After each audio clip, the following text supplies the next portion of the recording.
بسم الله الرحمن الرحیم. د افغان تعلیمي اکاډمۍ د یوټیوب چینل ګران لیدونکو هیله ده چې روغ او جوړ ویاست. ګران لیدونکو، نن موږ د فزیک د عملي تجربو د لړۍ په دوام د 10م ټولګي 42مه تجربه په عملي ډول درسره شریکوو. دا تجربې د افغان تعلیمي اکاډمۍ او کندهار ساینس مرکز په ګډه همکاري ترسره کیږي. ټولګي 10م ټولګي د مضمون فزیک دی. موضوع د بریښنا جریان اندازه کول دی. هدف یو بریښنایي دوره کې د جریان د اندازه کول څېړنه ده. د ضرورت وړ وسایل چې دي امپیر متر دی، لین دی، ګروپ، منبع ده. ګران لیدونکو، هغه څه چې نن موږ په دا تجربه کې ورته اړتیا لرو یو به درته معرفي کړم.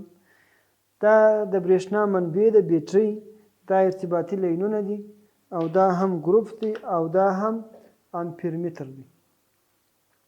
مخکې له دې څخه چې موږ او تاسو د تجربه ترسره کړو، د بریښنا د جریان د اندازه کولو واحد او د امپیر متر په اړه باندې معلومات ترلاسه کړو. د بریښنا د جریان د اندازه کولو واحد چې دی هغه امپیر دی. امپیر د بریښنا د جریان د اندازه کولو واحد دی. امپیر، یو امپیر چارج دی. که چیرې یو کولم چارج په یو سکند کې د سیم د مقطع څخه تیر سي، دې ته یو امپیر جریان ورته وایي. که چیرې یو کولم چارج په یو سکند کې د سیم له مقطع څخه تیر سي، دې ته یو امپیر جریان ورته وایي. د جریان د اندازه کولو وسیله چې ده هغه امپیر متر دی. امپیر متر هغه آله ده چې د بریښنا جریان ورباندې اندازه کیږي. دا امپیر متر دی. تاسو وګورئ ورته. د دې امپیر متر په واسطه باندې دلته تاسو وګورئ 0.0 امپیر لیکل شوي دا 3 امپیر، او دلته وګورئ 0.3 او 0.6، یعنې تر 3 امپیره پورې دا جریان اندازه کولی شي. که چیرې جریان لوی وي د 0.0 امپیر څخه، بیا یې دلته موږ نشو اندازه کولی، بیا به لین دلته وصل کوو، ځکه د 0.6 څخه چې کله جریان لوی شي بیا یې موږ په دې باندې نشو اندازه کولی، دلته باید لین ورسره وصل کړو.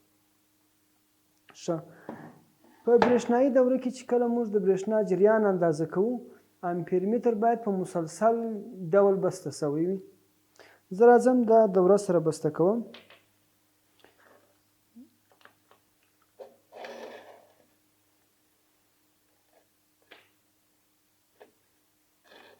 یو وار به دلته بسته کړم.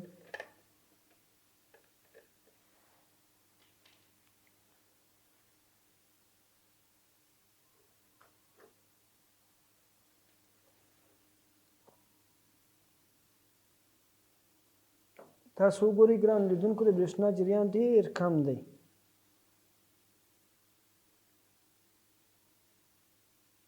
ډېر کم دی. نو دا لین به راواخلم، دلته به بسته کړم.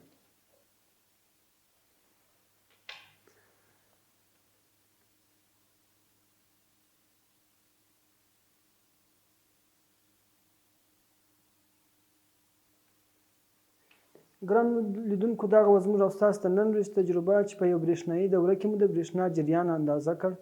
د بریښنا د جریان د اندازه کولو واحد چې دی هغه امپیر دی.